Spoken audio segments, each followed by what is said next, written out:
안녕하세요. 암을 이겨낸 씩씩한 60대 여자입니다. 사람이 오래 살다 보면 며느리 환갑날에 국수 양푼에 빠져 죽는다 라는 속담이 있죠. 저는 그리 오래 살지도 않았는데 다시 생각만 하면 아주 치가 떨리는 일을 겪었답니다. 그것도 아직 새파랗게 어린 며느리 때문에요. 아직 해본 것보다 못 해본 게 많은 어린 나이에 결혼을 결심한 이유는 모두 시아버지가 하던 가구 공장을 이어받은 우직하고 성실한 남편을 믿었기 때문이었죠. 사업병 걸려서 평생 어머니 고생시킨 아버지 때문에 바람 잘 날 없었던 집에서 자란 저에게 평생 고생시키지 않겠다는 약속을 했죠. 그 이빠른 소리는 진심이었는지 사이에 아들, 딸 낳고 심심한 나날을 보냈습니다. 크게 해준 것도 없는데 착하고 바르게 커준 자식들은 모두 대학도 잘 가고 제 몫을 해낼 수 있는 일자리를 찾아갔네요. 큰아들은 대학 졸업하고 바로 개인 사업에 뛰어들어서 크게 성공했고, 딸은 대학 졸업하고 하고 싶은 공부 더 하면서 대학 시간제 강사로 일하고 있습니다. 자식들 모두 당장 결혼보다는 본인들 일이 우선인 애들이라서 남편도 저도 크게 보채지 않았네요. 저도 50대일 때 손주들한테 할머니 소리 듣기 싫기도 했고요. 그러던 어느 날 점심 얻어먹겠다고 본가에 들른 아들이 만나는 여자가 있다고 하는 게 아니겠어요? 여자? 얼마나 만났는데? 다음 달이면 1년이에요. 어머나, 1년을 만나놓고 재현이 너는 엄마랑 아버지한테 말 한마디 안 하고 있었니? 그냥 빨리 말해서 뭐해요. 근데 이제 결혼 이야기가 나오기 시작해서 말씀드려야 할 것 같아서요. 그래, 재현이도 생각이 있었으니까 이제 말하는 거겠지. 그래, 뭐 하는 처녀냐? 몇 살이고? 저보다 2살 어리고 대기업 연구원이에요. 어디서 그렇게 능력 있는 여자를 만났대? 대학 동창이 소개시켜줬어요. 착해요, 싹싹하고. 엄마도 만나면 좋아하실 거예요. 내 마음에 드는 게 문제인가? 네가 좋다면 그만이지. 어차피 둘이 하는 결혼이고 요새 시월드다 뭐다 말이 많잖아요. 저도 딱히 시어머니 노릇을 하거나 며느리에게 대접받고 싶은 마음이 추호도 없었거든요. 그저 상견례나 결혼식 같은 절차나 명절 같은 특별한 날 형식적으로 마주할 사이라고만 생각했죠. 근데 아들 말대로 며느리는 정말 싹싹하고 어른에게 먼저 잘 다가오는 성격이었습니다. 처음 집으로 초대해 인사를 하는 날부터 알 수 있었죠. 어머님, 안녕하세요. 말씀 많이 들었습니다. 송기정이라고 합니다. 잘 부탁드려요. 그래요. 어서 와요. 아유, 뭘 이렇게 바리바리 싸왔어. 이 사람이 어머님이 에그타르트 좋아하신다고 해서요. 여기 진짜 맛집이에요. 줄 서서 겨우겨우 사왔으니까 맛있게 드세요. 그리고 이건 어머님 향수, 이건 아버님 향수예요. 뭘 이렇게 돈을 썼어요. 맛있게 밥만 먹고 가면 되는데. 그래도 어떻게 빈손으로 와요. 그리고 어머님 말 편하게 놓으세요. 이제 한 가족인데 어색하잖아요. 아, 그럼 그럴까? 그래, 일단 들어와서 앉아. 기정이가 동태찌개 좋아한다고 해서 동태찌개 끓였는데 입에 맞을지는 모르겠네. 싹싹하고 부침성 있는 성격에 참한 얼굴, 그리고 대기업 연구원이라는 탄탄한 직업까지 며느리는 정말 모든 시어머님이 꿈꾸는 이상적인 며느리감이었어요. 아들도 며느리도 둘 다 수완이 좋아서 결혼식 예단이나 집은 모두 본인들이 알아서 한다고 해서 저는 따로 신경 쓸 것 없이 진행이 됐죠. 그럼 집은 이미 다 알아본 거야? 네, 이 사람 사무실이랑 저희 회사 딱 중간 지점에 있는 신축 아파트로 알아봤어요. 매출 조금 끼워서 매매하면 될 것 같아요. 예, 우리가 너무 하는 게 없는 거 아니니? 여보, 우리가 뭐 해줄 거 없을까요? 그러게, 예, 세아가 너 갖고 싶은 거 뭐 없냐? 시집 오면서 예물이든 예단이든 상관없이 뭐라도 받아가야 하지 않겠니? 에이, 아버님, 말만으로도 감사하죠. 예단은 저희 어머니께서 알아서 하신다고 했으니까 정말 신경 하나도 안 쓰셔도 돼요. 아유, 그래도 이러면 사돈어른 뵐 낯이 없지. 정말 부담 가지실 거 없는데.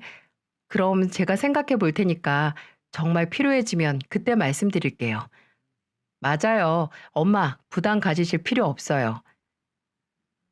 사돈어른이 건설기계 사업을 해서 며느리네 가정 형편은 꽤 넉넉한 편이었죠. 그래서 그런지 뭐든 알아서 한다고 하니 저는 마음이 편치 않았고 며느리에게 나중에 필요한 게 있으면 말하겠다는 약속을 받아냈네요. 그렇게 아들의 결혼식 준비는 순풍에 돛을 단 것처럼 수월하게 진행이 됐고 그해 가을에 결혼식을 올렸습니다. 이제 하나 보냈구나 하는 시원섭섭한 기분이 들더라고요. 둘 다 야무지고 능력 있으니 알아서 잘 살겠지라고 생각했습니다. 결혼 후에 그럴 필요 없는데 며느리는 저에게도 남편에게도 참 잘했습니다. 매번 먼저 연락을 해서 안부를 묻길래 제가 의무적으로 할 필요 전혀 없다고 해도 며느리는 이렇게 말했죠. 기정아, 매번 이렇게 연락 안 해도 돼. 바쁜 애가 이럴 시간에 쉬기라도 하던지 누가 보면 내가 시킨 줄 알겠다. 아니에요, 어머님. 저도 어머님이 뭐 하시나, 식사나 하셨나 궁금하니까 그렇죠. 제가 안 챙기면 또 누가 챙겨요. 재현 씨 후자인 건 다 알지만 무뚝뚝해서 전화도 잘 안 하잖아요. 그런 거 간지럽다고. 그래, 재현이가 그런 거 못하지. 지 애비 닮아서. 맞아요. 재현 씨한테 듣기로는 아가씨도 재현 씨랑 성격이 판박이라서 간지러운 말 잘 못한다고 하던데 저라도 어머님 옆에서 이렇게 아양이라도 부려야 어머님 안 심심하시죠? 저희 애들이 착하고 부모님한테 잘하긴 하지만 며느리 말대로 살가운 말이나 다정한 말을 잘 못하긴 하거든요. 둘 다 남편 닮아서 말 한마디보다는 그저 어디서 주워왔다며 선물을 손에 쥐어주는 성격이었죠. 그래서 그런지 살살 웃으면서 듣기 좋은 말하고 살뜰하게 챙기는 며느리가 참 고마웠습니다. 며느리는 종종 젊은 시어머님이 생겨서 좋다고 함께 건강 생각해서 필라테스나 요가도 다니자고 하더라고요. 그래서 2달 정도 둘이 필라테스를 다녔네요. 나중엔 며느리가 바빠서 같이 못 다녔지만 어머님이라도 꾸준히 다니라고 6개월 강습권을 끊어줬죠. 아는 사람이 병원을 하는데 가서 건강검진도 받자고 남편까지 데려가고 아주 지극정성이었습니다. 돌아가신 할아버지가 위암으로 돌아가셨는데 아무래도 가족력에 암이 있으면 무섭잖아요. 그래서 제가 검진 기다리면서 좀 불안해하니까 며느리가 제 손 꼭 잡고 말하더군요. 어머님, 걱정 마세요. 어머님 지금 운동도 꾸준히 다닐 만큼 건강하시고 그냥 주기적으로 받는 게 여러모로 좋으니까 너무 걱정 마시고 시간 때운다고 생각하세요. 그래, 그래도 사람 마음이 편치만은 않네. 혹시라도 안 좋은 결과 나오면 어쩌나 해서. 나와도 일찍 발견하면 요즘엔 조기에 치료 못하는 게 없대요. 아버지 아는 분 중에 암 전문의로 유명하신 분 계시거든요. 정말 만에 하나 안 좋게 나와도 걱정 마세요. 제가 꼭 낫게 도와드릴 테니까요. 말만 들어도 안심이 되는 며느리의 말에 불안했던 마음이 싹 가시더라고요. 다행히 그때 검진 결과로는 문제가 없었습니다. 며느리가 저에게 이렇게 잘하니 저도 며느리에게 더 마음이 가고 뭐라도 더 잘해주고 싶더라고요. 큰 능력은 없지만 제가 할 수 있는 선 안에서는 뭐든 해주려고 했습니다. 아들 부부가 아기를 낳은 후에도 애들만 괜찮다면 제가 돌봐주고 싶었죠. 그래서 손주가 갓난쟁이 때는 아들 부부보다 제가 손주를 돌보는 날이 더 많았네요. 어린이집에 들어가서도 하원하는 손주를 데리러 가는 건 다 제 몫이었죠. 저도 점점 나이가 들어 쉽지는 않았지만 다 아들과 며느리가 예뻐서 도와주는 거니 못할 것도 없더라고요. 그러던 어느 날, 그날도 어김없이 손주 어린이집 갔다 온 후에 아들네 퇴근하기 전까지 아들네 집에서 손주와 함께 있었죠. 먼저 퇴근한 며느리 얼굴 보고 이제 집에 가야겠다 했습니다. 그런데 늘 생글생글했던 며느리 얼굴이 어딘지 수척해진 게 아니겠어요? 기정아, 선우 내일 어린이집에서 율동한다고 각자 허리에 두를 리본 가져오라고 하더라. 내가 사놨으니까 만들어서 챙겨주기만 하렴. 네, 어머님 감사합니다. 빨리 가보세요. 시간도 늦었는데. 그래. 근데 기정아, 너 무슨 일 있니? 어째 안색이 안 좋은데? 아니요, 그냥 피곤해서요. 빨리 씻고 쉬어야겠어요. 그럼 나 빨리 갈 테니까 어서 쉬어라. 며느리는 그저 피곤해서 그렇다고 했지만 그것뿐만이 아니라고 생각했어요. 근래에 걱정이 있는 사람처럼 굴긴 했거든요. 제가 아무리 물어도 말을 안 해주니 속이 답답했죠. 그래서 아들에게 물어보니 얼굴빛이 어두운 이유가 있더군요. 며느리 친정아버지 건설기계 사업이 휘청한 건지 사업 자금을 끌어모아도 마이너스라고 하더군요. 그래서 요즘 며느리가 힘들어한다고 옆에 있는 아들도 걱정이라고 하더라고요.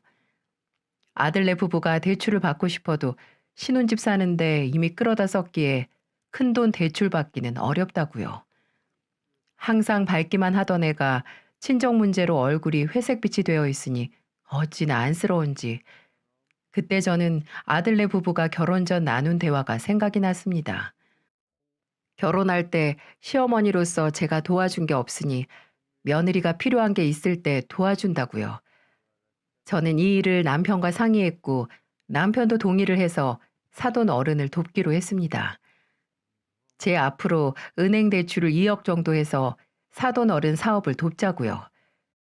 솔직히 제정신이 아닌 것 같아 보이시죠? 아무리 며느리 집 일이라도 대출까지 받아 도울 생각을 하다니. 하지만 그때는 정말 제 일 같아서 도울 마음이 생기더라고요. 부모님 일로 걱정하는 며느리가 예전에 저 같기도 했었거든요. 사업병 걸려서 여기저기 돈 꿔서 일을 크게 만들던 아버지, 그리고 집에서 매번 그런 아버지 걱정하며 마음 졸이고 있는 어머니를 보며 저도 어렸을 때부터 참 속 많이 썩었죠. 그 속마음을 잘 알기에 할 수 있는 일이었습니다. 아들 부부 불러다가 말하니까 며느리는 통곡을 하면서 고맙다고 하더군요. 처음엔 절대로 그 돈 못 받는다고 완강하게 거절했지만 제가 며느리 손잡고 네가 걱정하느라 속병 안 났으면 좋겠다. 아예 주는 돈 아니니까 나중에 형편 나아지면 갚아라. 이렇게 말하니 울면서 그 은혜 잊지 않겠다고 하더라고요. 형식상 간단하게 차용증을 쓰고 며느리 말대로 친정아버지가 못 갚으면 자식인 제가 갚겠다는 조항까지 넣었습니다. 그런 조항까지 나서서 넣자고 하니 며느리에 대한 믿음은 더욱 강해졌죠. 돈을 빌려주고 다행히 사돈의 일은 안정기에 들어서 모양이었어요. 이때까지만 하더라도 이 일이 나중에 어떤 영향을 끼칠지 상상도 못했어요. 아들네 부부가 결혼하고 한 7년 정도 지났을까요? 아들의 사업에 문제가 생기고 말았습니다. 처음엔 남편에게 자잘하게 돈을 빌리기 시작하더니 나중엔 저희도 빌려주지 못할 정도로 큰 돈을 이야기하더라고요. 알고 보니 모두 아들이 간당간당하게 이어가던 사업을 살리기 위해 돈을 가져갔던 거였고 끝내 회생 불가능할 정도로 상황이 안 좋아져서 사업을 정리할 때가 오고야 말았어요. 실패를 맛본 아들은 폐인이 되어 저와 남편의 연락도 받지 않았습니다. 참다 참다 못 참은 제가 주말에 일찍 아들네 집으로 갔죠. 아무래도 아들 사업이 엎어지니 며느리 속도 말이 아닐 것 같다는 생각이 들었어요. 그리고 아들네 집에 도착해 배를 누르니 생전 처음 보는 얼굴의 며느리가 저를 맞이하더군요. 정말 표정 하나로 사람이 이렇게 달라 보이나 싶을 정도로 차가운 표정의 며느리였죠. 아, 오셨어요? 아침부터 무슨 일로 오셨어요? 어? 어. 아니, 재현이가 연락을 안 받길래 걱정이 돼서. 너는, 너는 괜찮니? 안 괜찮을 게 뭐 있겠어요. 남편은 서재에 틀어박혀서 안 나와요. 저하고도 말도 안 하고 어머님이 들어가서 한번 불러보세요. 전 어제 야근해서 좀 더 자야겠어요. 그래, 들어가서 쉬렴. 내가 알아서 하마. 며느리가 아들한테 실망했구나 하는 생각에 속상하더라고요. 솔직히 실망 안 하는 것도 이상하죠. 그날 아들에게 앞으로 어떻게 할 건지 상의를 했습니다. 일단 당장 할 수 있는 게 없으니 집에서 살림이라도 해라. 그리고 뭐든 경험 살려서 일 시작하라고요. 며느리에게도 다 설명하라고 했죠. 지금 네가 이렇게 입 다물고 있으면 며느리도 불안하고 너를 못 믿을 거라고요. 아들도 제 말에 동의했는지 알겠다고 했습니다. 제가 가고 나면 둘이서 이야기를 하겠다고요. 저는 부모로서 그저 아들이 정신 차리고 다시 일어서는 걸 지켜볼 뿐이었어요. 아들과 대화 후에 방을 나오니까 며느리는 아직 자고 있는지 보이지 않더라고요. 저는 며느리에게 문자만 남겨놨습니다. 이 일로 누구보다 네가 힘들 거 잘 알고 있다. 그래도 둘이 함께 힘을 모아 이겨내길 바란다. 이것도 시간이 다 해결해 줄 거야. 재현이가 능력이 아예 없는 것도 아니니까 믿어주렴. 그리고 뭐라도 내가 도울 게 있거나 대화하고 싶은 게 있다면 연락 주렴. 이라고 말이죠. 며느리는 아무런 답장이 없었지만 그저 상황이 안 좋아지면 모든 게 하기 싫어지지 않나요? 저는 그런 줄로만 알았죠. 나중에 아들은 원만하게 대화했고 일단 선우 돌보는 거나 집안일 전담하면서 다른 일을 알아보겠다고 전해왔습니다. 그리고 동시에 매번 며느리에게 먼저 오던 연락도 뚝 끊기게 됐죠. 며느리가 연락이 뜸해진 것도 한때고 다시 돌아오겠지. 이렇게 저 자신을 안심시켰지만 아들의 사업 실패가 확실히 며느리의 행동에 영향을 주긴 했습니다. 그걸 명절에 알게 되었죠. 명절 당일에는 며느리 친정에 간다고 하길래 그런가 보다 했고 다음 날 올 거냐고 아들에게 물으니 정말 늦게 답이 왔습니다. 다음 날 가겠다고요. 근데 집으로 온 건 아들뿐이었어요. 며느리도 손주도 없었죠. 왔니? 근데 기정이랑 선우는? 아, 둘 다 친정에서 하룻밤 더 자겠다고 해서요. 아, 그러니? 그래, 오랜만에 친정 갔으니 휴일 내내 있는 것도 좋지. 잘했네. 연락이 끊기고 얼굴도 오래 못 본 며느리 얼굴 오랜만에라도 보고 싶었지만 본인이 안 오는데 어쩌겠어요. 아내가 예쁘면 친정 말뚝 보고 절한다는데 남편이 미워지니 시댁 쪽으로 발 돌리기가 싫었나 보죠. 그래도 시간이 좀 지나면 괜찮을 줄 알았는데 며느리는 강간무소식이었습니다. 그런데 살았는지 죽었는지 알 수 없던 며느리에게 먼저 연락이 오는 게 아니겠어요? 저도 속없이 그저 오랜만에 연락에 기분이 좋아서 바로 받았죠. 기정아, 무슨 일이니? 어머니, 지금 당장 저희 집에 오세요. 택시 타고요. 네? 알아들으셨어요? 버스 타지 말고 택시 타고 오셔야 해요. 어? 예, 기정아, 기정아, 여보세요? 이게 다 무슨 일인가요? 다짜고짜 전화해서 당장 집으로 오라는 며느리. 솔직히 이게 뭔지 기분이 나빴지만 혹여나 무슨 일이 생긴 거 아닌가 하는 걱정이 들긴 했죠. 저는 일단 부랴부랴 가방만 딸랑 들고 택시를 잡아 아들네 집으로 갔어요. 기정아, 나왔다. 무슨 일이니? 아, 오셨어요? 빨리 오셨네요. 어머니, 선우 좀 봐주세요. 평소 같으면 남편이 보면 되는데 오늘 뭐 면접이 잡혔다고 나갔어요. 무슨 주말에 면접을 보는지. 너 지금 애 보라고 부른 거니? 난 또 무슨 일이 생긴 줄 알고 놀랐네. 너는 그냥 전화로 자초지종 말하면 되지. 뭐가 급하다고 사람을 그렇게 불러. 제가 급하니까 그러죠. 저도 방금 잡힌 약속이라서 그랬어요. 어머님 백수 아들이 집만 잘 보고 있으면 저도 안 이러죠. 넌 무슨 말을 그렇게 하니? 너도 참. 그리고 재현이가 놀러 나갔니? 다 돈 벌겠다고 주말까지 여기저기 면접 보고 다니는 거잖아. 그렇게 해서 뭐라도 붙어서 일 시작하면 좋죠. 근데 아니잖아요. 아, 아무튼 저 늦었어요. 어머님, 저 나가요. 선우 과자 같은 군것질 절대로 주지 마시고요. 핸드폰 못 가지고 놀게 하세요. 너 무슨 종부리니? 왜 안 하던 안주인 노릇을 하니? 제가 이런 말도 못하나요? 어쨌든 어머님이 제 애 봐주는 거 맞잖아요. 너 그렇게 내가 애 보는 게 불안하면 직접 봐라. 괜히 이거저거 하지 말라고 경고하지 말고. 이게 믿어지시나요? 저를 무슨 돈 주고 고용한 가정부나 시터 취급을 하는데 제가 제 며느리가 맞나 싶더라고요. 그래도 사람 마음이 뭔지 괜히 아들 사업이 망한 것 때문에 저도 며느리 앞에서 위축이 되는 거 있죠. 아휴, 제 자신이 다 한심해지더군요. 이후로 며느리는 종종 저렇게 저를 호출해서 손주를 보게 했어요. 예전에는 매번 아이 봐주면 제가 거절해도 제 가방에 돈 봉투 수고비라고 넣어주던 아이였는데 이제는 왔다 갔다 하는 교통비 한 푼을 주지 않더라고요. 늘 하는 말처럼 그래도 시간이 해결해 주겠지라고 생각했지만 시간이 갈수록 점점 상황은 안 좋아졌죠. 정말 스트레스가 만병의 근원인지 제가 마지막으로 받은 건강검진에서 유방암 판정을 받고 말았습니다.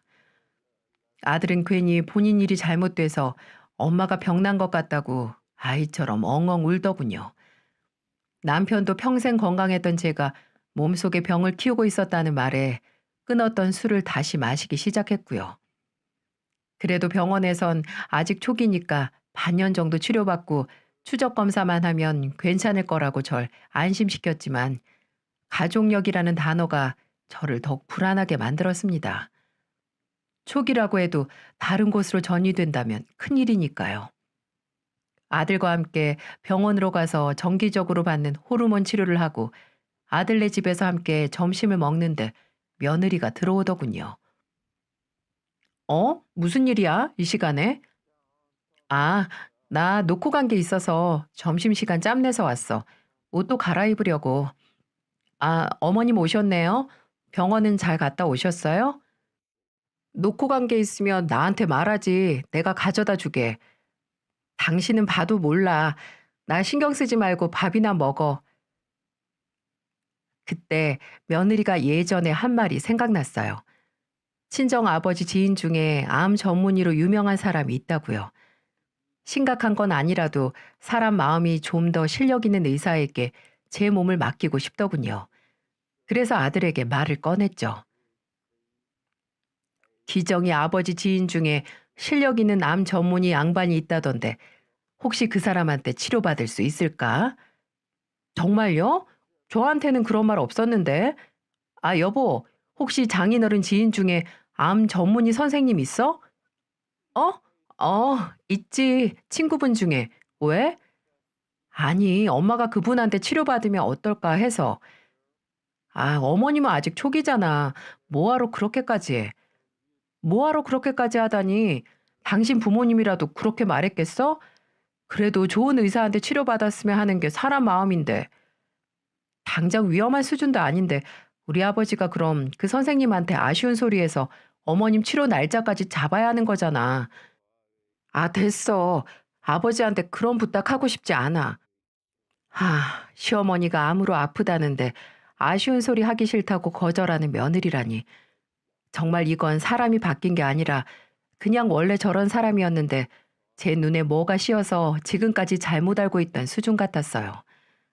처음에 다정한 며느리가 오히려 다른 모습이고 저 냉혈한 같은 모습이 진짜 며느리의 모습이라고요. 됐다. 그래, 아쉬운 소리 할 필요 없지. 못 들은 걸로 하렴. 사돈 사이 하기 힘든 부탁이지. 돈 빌리는 게 더 쉽지. 그렇고 말고. 안 그러냐? 홧김에 좀 찔리라고 한 소리에 며느리는 얼굴 새빨개지더니 인사도 안 하고 집을 나가더군요. 아들도 저게 부끄러웠는지 식사하는 내내 입도 못 열었고요. 인간관계라는 게 아무리 가족으로 엮였어도 뭐 하나 수틀리면 남보다 못한 사이가 되는 건가 봅니다. 분명 한시가 급한 건 아니었지만 본인이 예전에 분명 먼저 이야기를 꺼냈어서 혹시나 하는 마음에 물어본 건데 앞으로는 그저 아들만 보고 며느리는 그저 있어도 그만 없어도 그만인 관계가 되어야지 했는데 문제의 그날 저는 며느리를 아예 제 인생에서 드러내기로 마음먹었어요. 그날은 아들이 대학의 강사로 일하는 딸 소개로 일자리 면접에 간 날인데 며느리도 늦는다고 해서 제가 밤까지 손주를 보고 있었습니다. 딸이 소개해준 대학 병원에서 치료하던 저는 몸 상태가 많이 호전되었죠.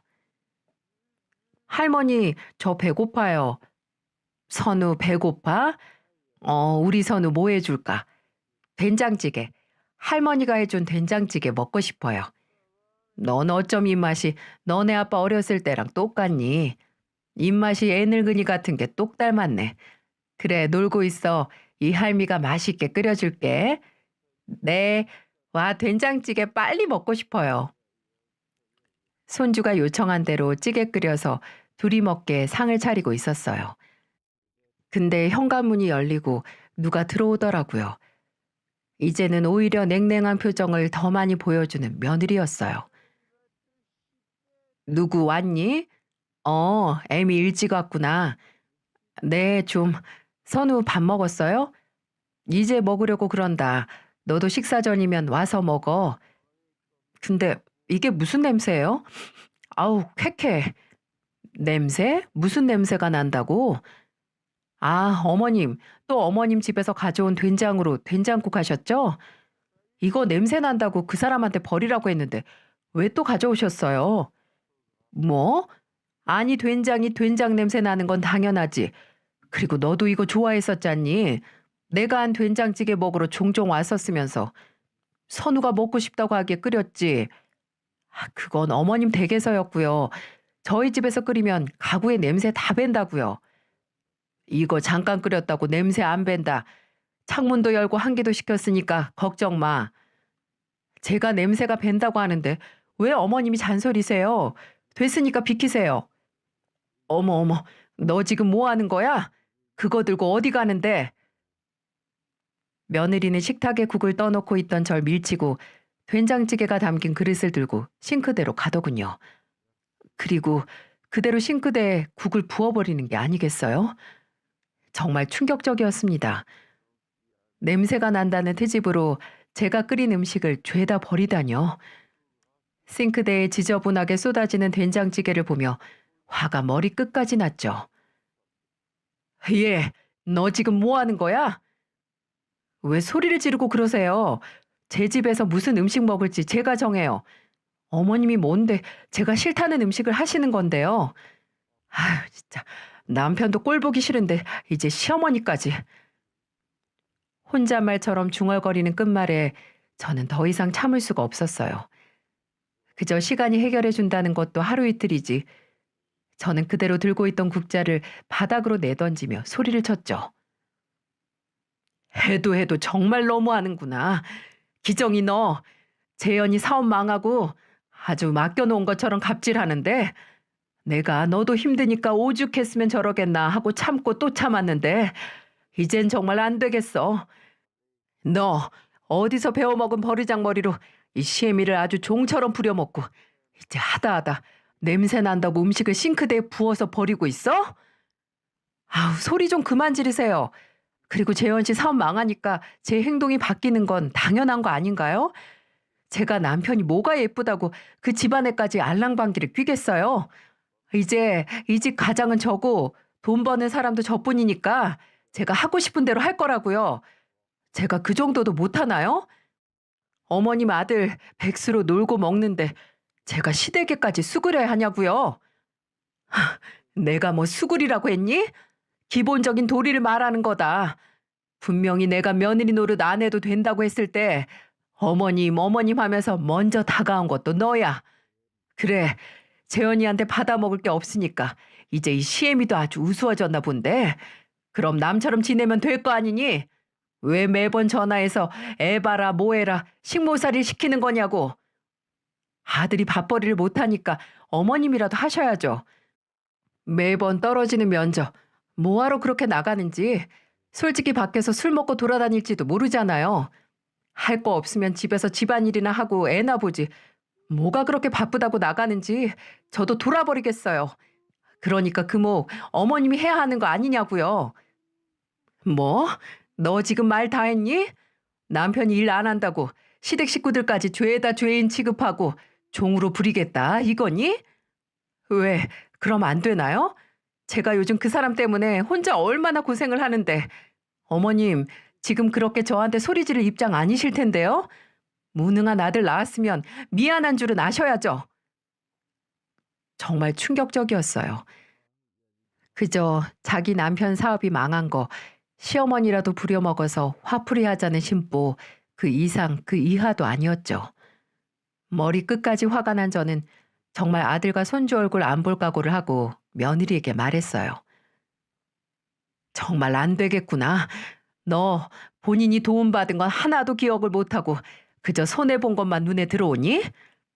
제가 도움을 받긴 뭘 받아요? 저 결혼할 때 뭐 하나 해주신 것도 없으면서. 너, 너희 아버지 사업 휘청할 때 내가 대출까지 받아서 2억 빌려준 거 기억도 안 나니? 그건 아버지가 빌린 거지 제가 빌린 게 아니잖아요. 그럼 재현이 사업 망한 것도 재현이가 망한 거지. 그걸로 이 시엠이 나한테 화풀이 할 건 아니지 않니? 할 말이 없는지 그저 씩씩거리며 노려보는 며느리에게 고개를 저으며 말했습니다. 도저히 너란 애랑 더 이상 가족으로도 묶여있고 싶지도 않구나. 이대로 끝내자. 너랑 계속 같이 살든 말든 그건 재현이가 알아서 하는 거고 난 이제 너랑 끝이다 끝. 너희 아버지한테 빌려준 2억도 변호사 통해 연락 보낼 테니까 당장 갚으라고 해라. 돈 문제까지 싹 해서 정리하자꾸나. 그러세요.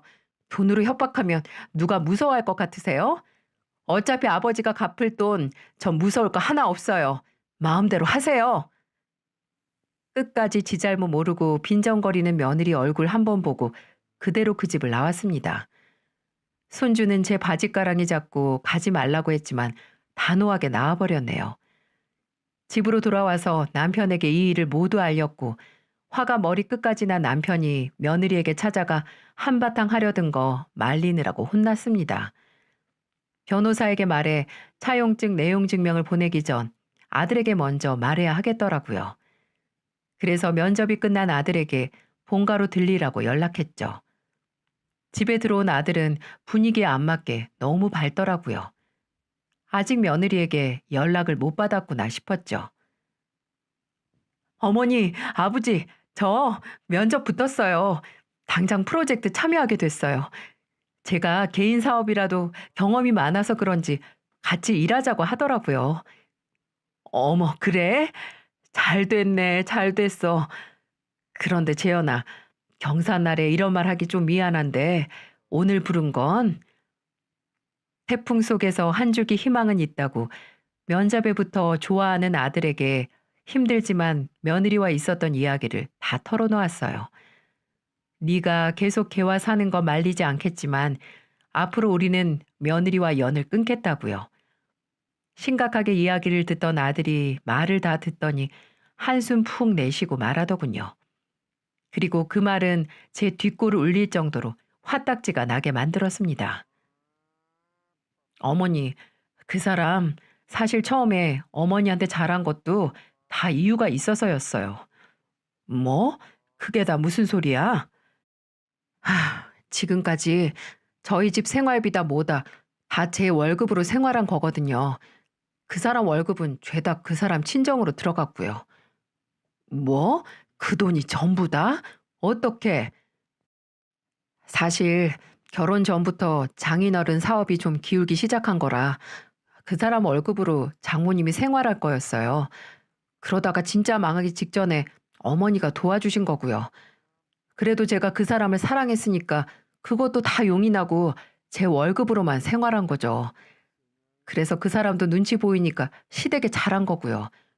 제가 부탁한 것도 있었고 제가 감수하는 만큼 우리 부모님께 잘해달라고. 근데 제가 일 쉬면서 월급 뚝 끊기니까 이제 볼장 없다고 나온 거죠. 아휴, 어머니 아버지 진짜 죄송해요. 제가 등신이었어요. 몰랐던 아들 부부의 암묵적인 계약의 내막을 알게 되니 참 입안이 써지더라고요.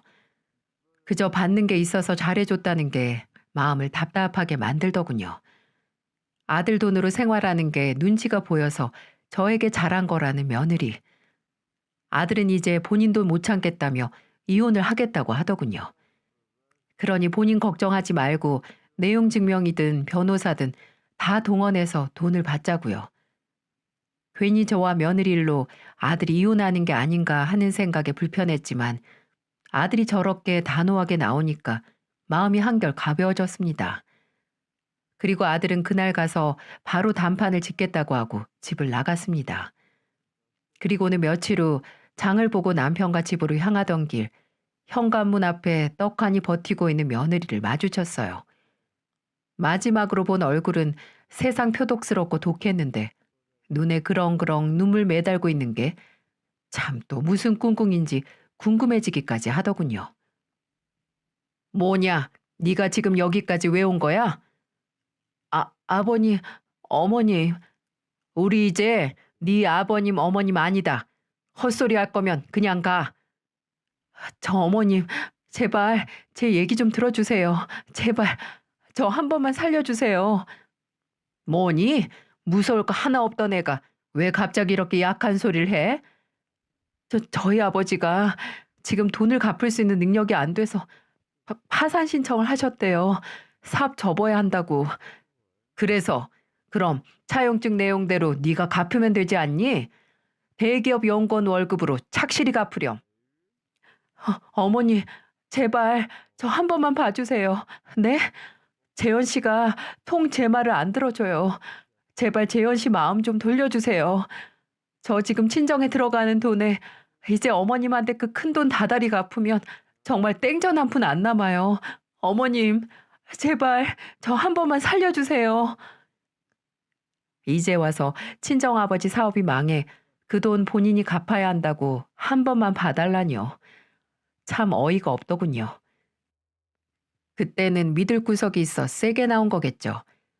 하지만 사람은 안 변한다고 며느리가 보이는 눈물이 진심이 아니라는 건 잘 알고 있었습니다. 분명 저것도 당장 상황을 모면하려는 발악이겠죠. 예, 우는 소리 하지 말아라. 너, 너희 친정 어려울 때 우리는 발벗고 대출까지 받아가면서 돈 빌려줬는데 우리 아들 사업 망했다고 바로 남보다 못하게 됐지? 다 그 업보라고 생각하렴. 그저 받은 건 생각 못하고 주는 것만 아깝게 생각하는 너랑 더 이상은 상종하고 싶지도 않다. 이혼 문제는 재현이랑 네 문제니까 둘이 알아서 하고 나는 재현이 설득할 생각 없어. 그리고 너희 아버지가 못 갚으면 네가 갚으면 될 일 아니니 이 김에 알뜰하게 살아보려무나 알뜰하게. 여보 들어가요. 현관문을 쾅 하고 닫고 들어와도 엉엉하고 울면서 저를 부르는 며느리의 목소리가 들렸지만 모른 척 했습니다. 버스 떠난 후에 손 흔든다고 아무리 흔들고 앞에서 춤을 춰도 저는 핸들을 돌릴 생각이 추워도 없었어요. 지금 아들은 이혼 소송 중입니다. 며느리가 딱히 뭘 잘못한 게 아니라 합의 이혼을 할 것 같지만 이제 혼자 힘으로 2억이라는 큰 돈을 갚아야 하니 앞으로 몇 년은 지옥 같겠죠. 그리고 며느리는 소송 중에 계속 변호사를 통해 아들에게 다시 합치자고 연락을 한다고 하네요. 계속해서 마음을 돌리려고 하는데 아들은 들어줄 생각이 없어 보입니다.